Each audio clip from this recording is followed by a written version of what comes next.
Jeff Passan said this on the Pat McAfee Show this week. If they believe that they have absolutely no chance of signing him, then they should trade him.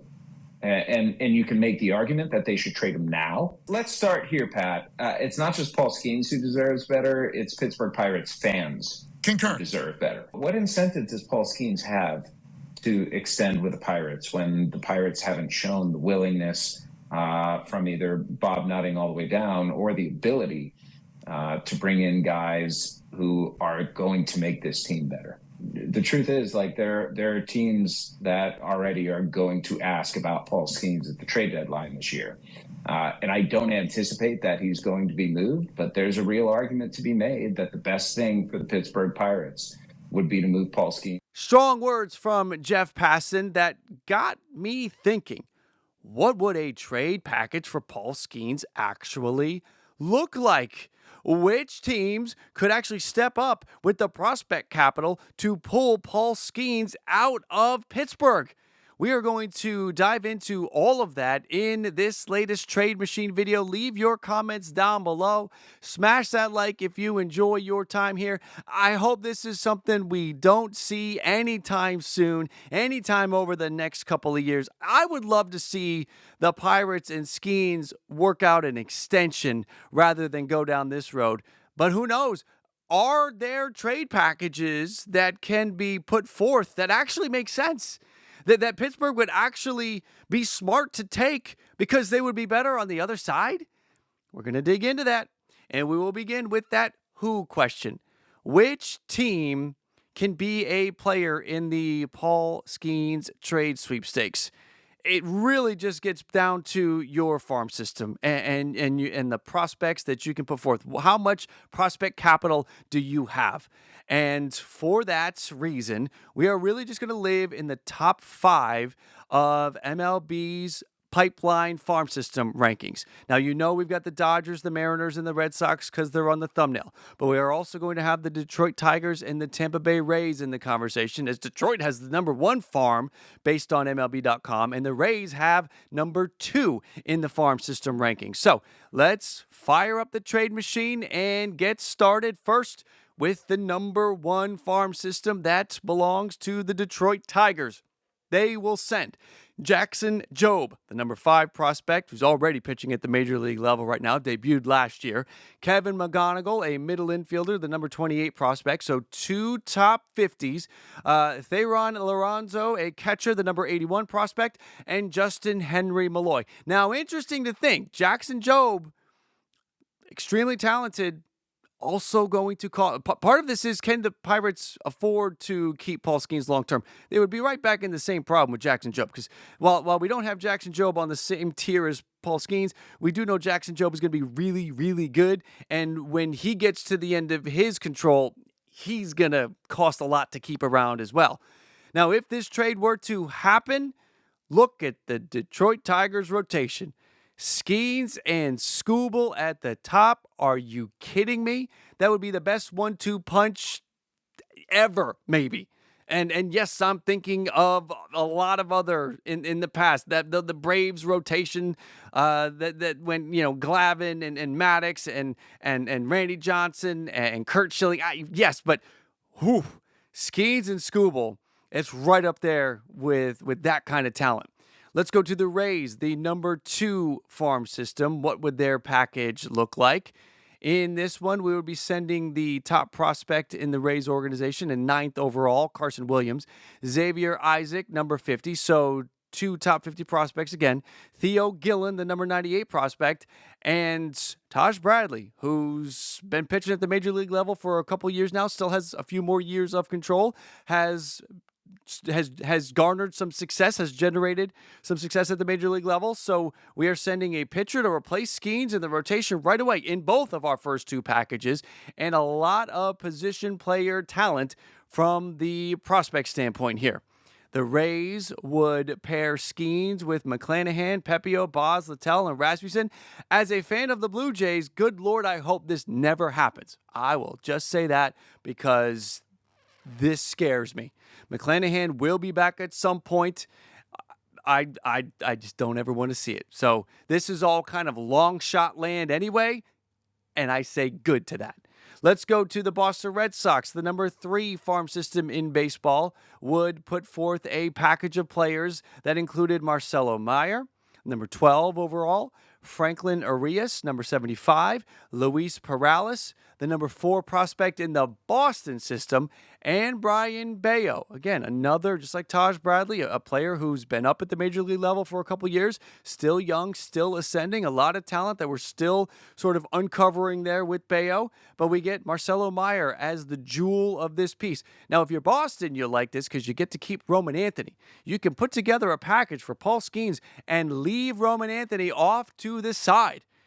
This, if you are Pittsburgh, as we are now at our 3rd trade, those of you that are watching, these trades that Pittsburgh, these offers that we're putting together for Pittsburgh, do any of them put Pittsburgh in a position where you think they are better on the other side of the trade? I don't know if we've seen one yet, but let's keep looking here. What does this do to the Boston rotation?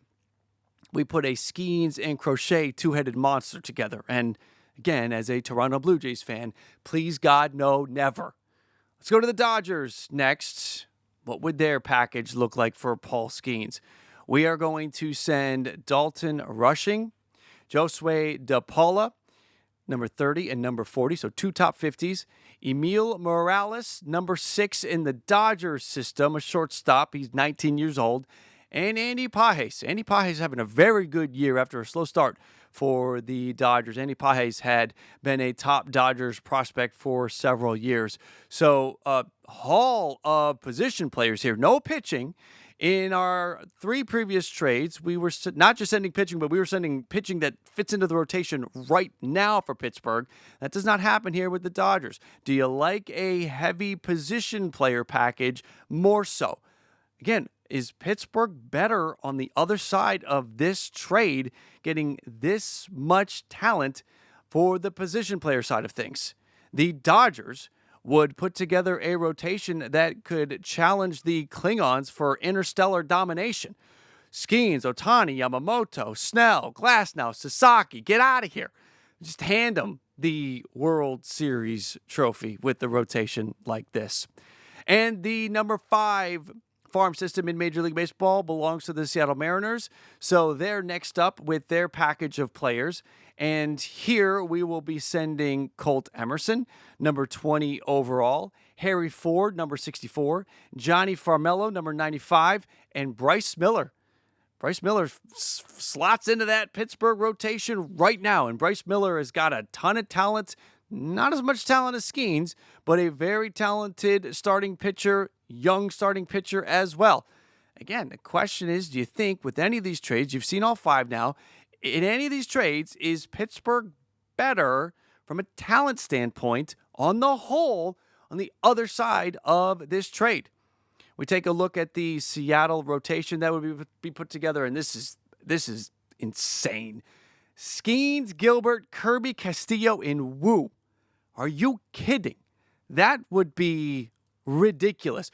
Paul Skenes, these teams that have top 5 farm systems and have already great rotations, the Dodgers, the Seattle Mariners, the Detroit Tigers, the thought that they could use that prospect capital that they have built up, cash it in for Paul Skenes to take their rotation to an obscene level from a talent perspective is crazy.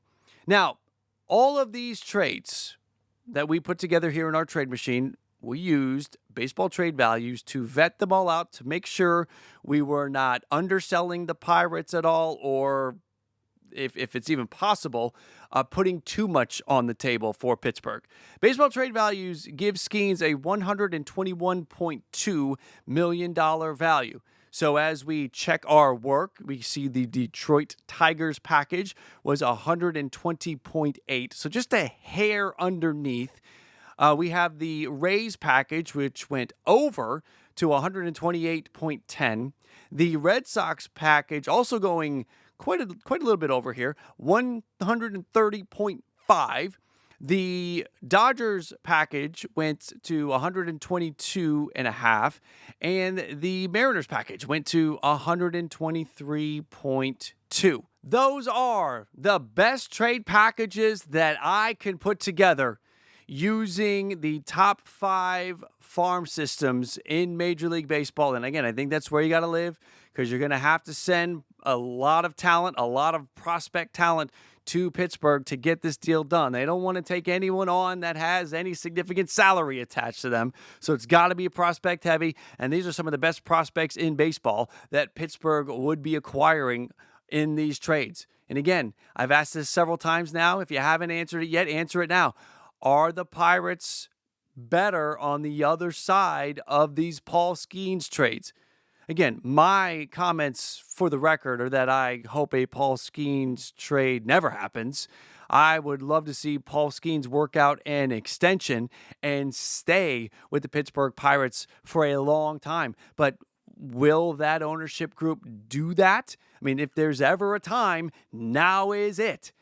Will they do that? And if Paul Skenes looks at the situation and he's like, okay, well, maybe they'll spend the money on me, but will they bring anybody else in? Is it going to be me and only me, and I'm on this island? Players that want to come play with me, but they won't pay for them to come to Pittsburgh. It is really shining a light on the problem that Pittsburgh has with their philosophy and Major League Baseball has with their current financial situation and how they allow teams to basically spend however much or however little they want. I mean, that is the real problem here. Again, leave your comments down below on Jeff's thoughts on the trades that we just took a look at. What is your opinion on this Paul Skenes situation in Pittsburgh? That is going to do it for me, everybody. Like Mob, make sure to hit that like on the way out. Do appreciate y'all coming in and spending time with the channel. Ballcap Nation, I salute you to the 100 Club. An extra salute to you guys, those of you that make it all the way to the very end. It does amazing things for the algorithm, so this is my thank you to all of you. That's it for me, everybody. I'm out of here. As always, if it's low, let it go, and if it's high, let it fly. I'll catch you next time.